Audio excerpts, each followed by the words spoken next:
Assalamualaikum dan salam sejahtera kepada semua pelajar Year 7 dan Year 8. Saya Miss Nurul untuk mata pelajaran Malay minggu ke-37. Okey, minggu ni saya akan bercerita mengenai penanda wacana. Saya harap kamu fokus, okey, tengok betul-betul video ni sebab soalan peperiksaan kamu untuk akhir tahun ada masuk penanda wacana ni, so make sure kamu tengok betul-betul lah dan faham Okey, so mari kita mulakan. Okey, so kita bermula dengan maksud ataupun konsep dulu. Apa yang dimaksudkan dengan penanda wacana? Okey, kamu pernah belajar ke tak sebelum ni dengan Miss Wani? Saya harap kamu dapatlah sedikit idea penanda wacana ni maksudnya adalah kata ataupun rangkai kata yang digunakan untuk merungkai ayat dengan ayat yang lain bagi mewujudkan kesatuan ayat yang utuh. Okey, maksudnya kat sini ialah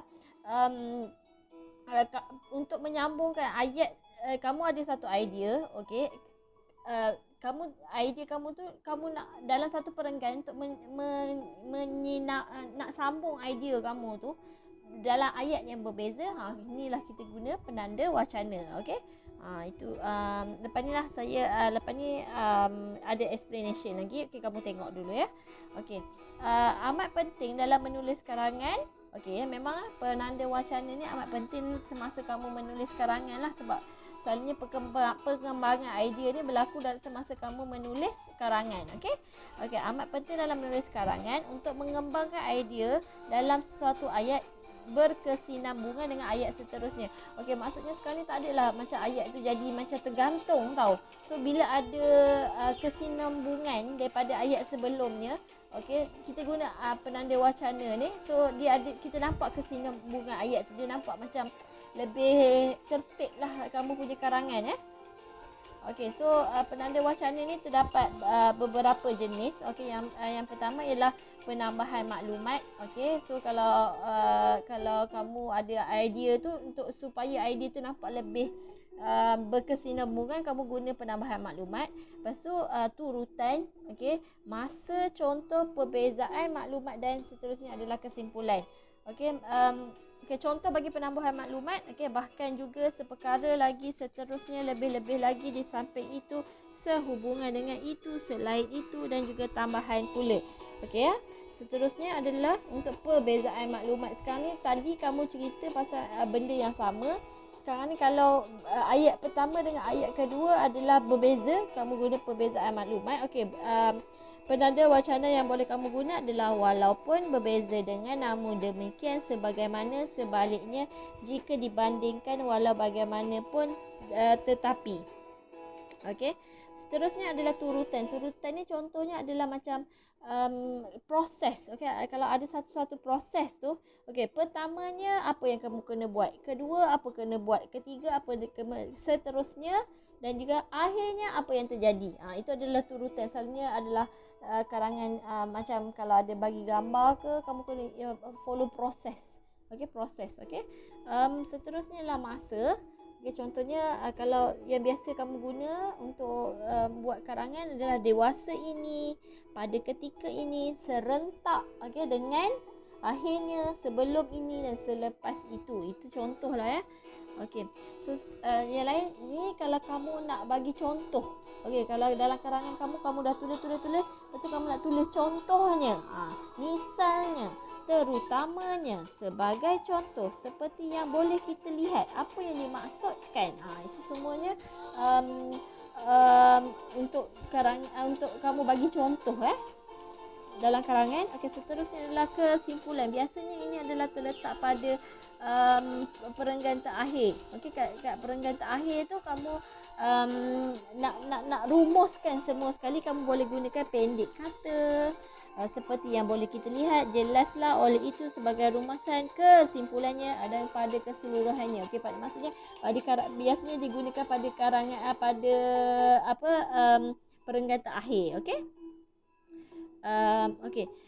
Kat sini saya ada satu video. Okey, video ni dia akan menceritakan tentang penggunaan penanda wacana, fungsi dia, dan juga bagaimana kita nak gunakan penanda wacana ni dengan betul. Okey, so mari kita tengok. Dah lewat malam dan hujan semakin lebat. Sungguh pun demikian, Asfa masih lagi tekun dengan penulisan cerpen seramnya. Walau bagaimanapun, tepat jam 12 malam, Asfa ternampak satu kelibat manusia berjalan di tepi tingkap biliknya. Siapa? Tidak sejukkah orang itu? Lebih-lebih lagi, hujan sedang lebat begini. Asfa cemas. Oleh itu, dia memberanikan diri membuka pintu. Selepas itu, apa yang akan terjadi selepas itu ya?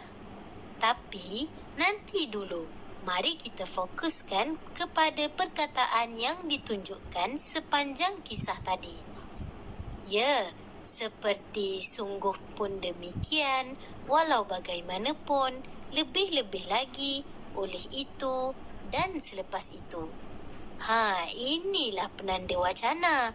Penanda wacana ialah perkataan ataupun rangkaian perkataan yang berfungsi merangkaikan ayat untuk melanjutkan sesuatu maklumat.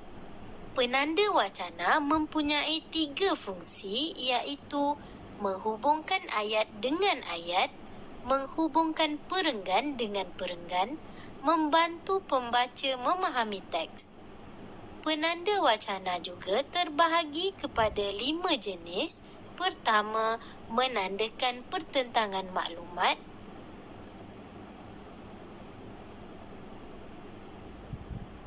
Kedua, menandakan sesuatu yang kian bertambah. Ketiga, menunjukkan akibat atau kesimpulan. Keempat, menimbulkan maksud sesuatu yang berikutnya. Kelima, menunjukkan dalam masa yang sama atau pada masa itu.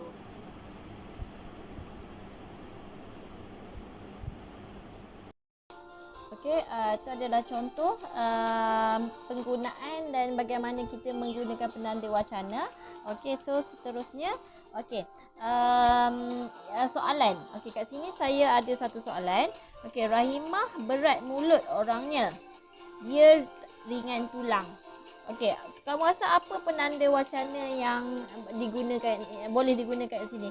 Kalau kamu tengok ayat pertama dia Rahimah berat mulut orangnya. Maksudnya satu benda, lepas tu dia ringan tulang. Maksudnya mula-mula dia berat mulut. Berat mulut tu maksudnya dia jarang bercakap, tapi ringan tulang tapi dia rajin. Maksudnya atas tu adalah berkontra dengan yang bawah. Okey, so yang mana yang kita boleh gunakan? Okey, kalau kamu rasa macam confused, kamu boleh rujuk balik video saya yang sebelum ni. Okey, mana yang patut kita gunakan? Okey, alright. So macam biasa, komen jawapan anda di ruangan komen kat bawah. Kat bawah ni ada ruangan komen. Seperti biasa, kamu komen jawapan kamu A ke, B ke, C ke, D ke. Okey, alright. So itu saja untuk minggu ni. Terima kasih banyak-banyak. Selamat bercuti dan selamat hari raya. Okey, sehingga kita berjumpa lagi minggu depan. Bye.